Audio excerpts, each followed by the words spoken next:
You've been lied to. And the worst part? The lie feels incredibly good. It feels like motivation, like discipline, like becoming a better version of yourself. But underneath all of that, something dangerous is quietly taking root, and almost nobody in the self-improvement space wants to touch it. Max the Wisdom Owl here, and today we're going to talk about the dark side of personal development. Not the stuff that gets views by telling you to wake up at 4 a.m. or take cold showers. The real, uncomfortable truth about what happens when self-improvement goes wrong, and why the people most obsessed with becoming better are often the ones suffering the most. Stay with me, because by the end of this, you're going to see your entire self-improvement journey completely differently. Let's start with something that sounds almost too obvious to say out loud. Self-improvement is supposed to make your life better. That's the whole point. You read the books, you follow the routines, you optimize your habits, and theoretically, you become happier, more successful, more fulfilled. Seems straightforward. So why are so many people who are deeply invested in personal development actually more anxious, more exhausted, and more miserable than before they started? Here's the first thing nobody wants to admit. The self-improvement industry is built on one foundational belief, and that belief is that you are not enough right now. Think about that for a second. Every single product, every course, every morning routine video, every productivity hack exists because someone convinced you that who you are today is a problem that needs to be solved. And the moment you bought into that, you stepped onto a treadmill that never, ever stops. The psychological term for this is called the arrival fallacy. It's the illusion that once you achieve a specific goal or reach a certain milestone, you'll finally feel complete. You'll finally be happy. But here's what actually happens. You hit the goal.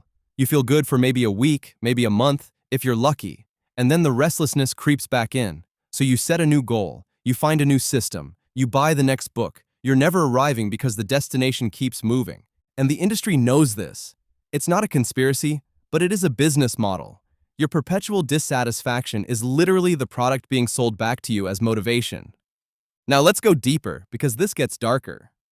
When you spend years telling yourself that you need to improve, you are also constantly sending yourself a very specific message. The message is that your current self is inadequate, unworthy, not quite there yet. And over time, what does that do to a person? It creates what psychologists call contingent self-worth. Your value as a human being becomes completely tied to your performance, your output, your progress. You're only as good as your last workout, your last productive day, your last win. And when you have a bad day, which everyone does, it doesn't just feel like a bad day. It feels like proof that you are failing as a person. This is one of the most underreported mental health crises hiding in plain sight inside the self-improvement community. And it explains something you've probably seen or maybe even lived. The person who is incredibly disciplined on the outside, but absolutely brutal to themselves on the inside. The person who can't rest without guilt, who takes a day off and immediately spirals into shame, who looks like they have everything together but privately feels like they're always behind, always lacking, always one more habit away from being okay.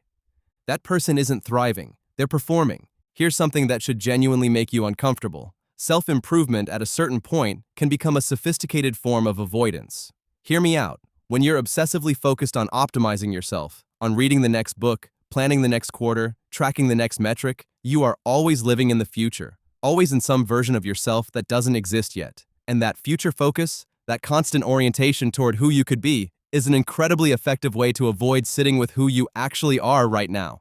The messy, unresolved, complicated reality of your actual life, your actual relationships, your actual emotions. Self-improvement can feel like growth while actually functioning as a very productive, very socially acceptable escape from the present moment. Think about someone in your life, or maybe yourself, who throws themselves into hustle and self-development after a breakup, after a loss, after something painful.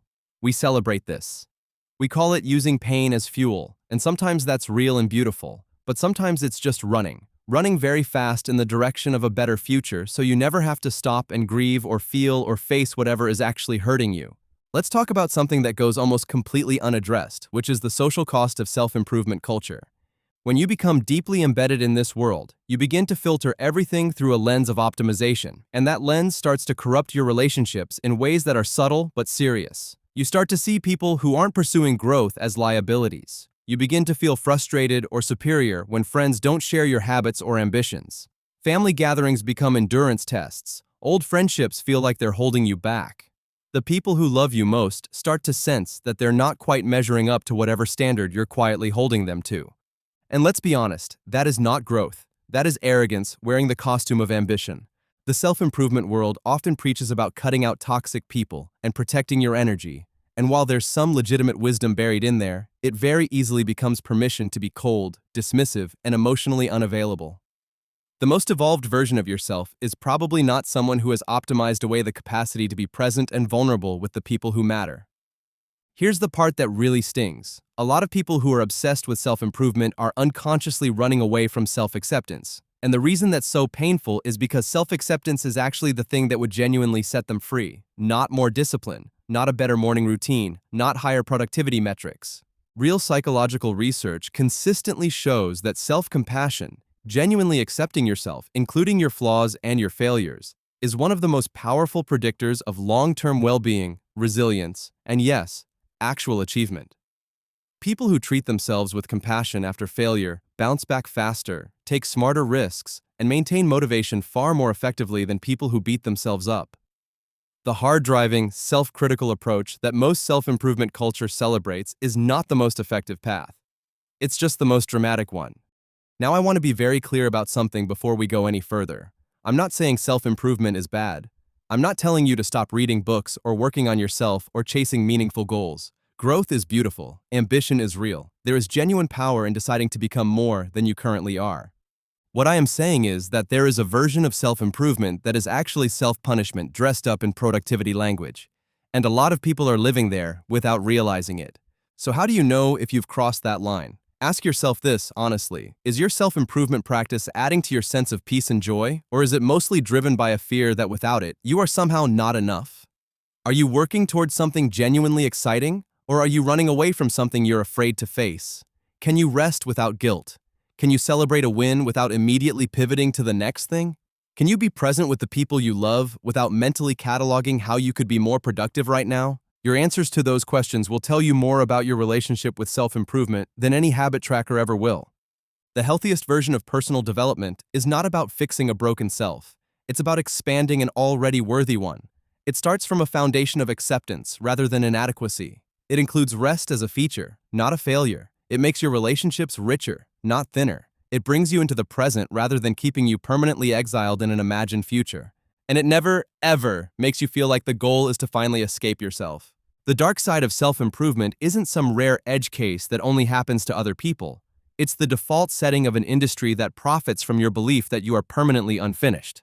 And waking up to that is probably the most important piece of self-development work you could ever do. If this hits something real for you, share it with someone who needs to hear it. And if you're ready to go even deeper into building a life that actually feels good from the inside out, not just looks impressive from the outside in, stick around because that's exactly what this channel is for.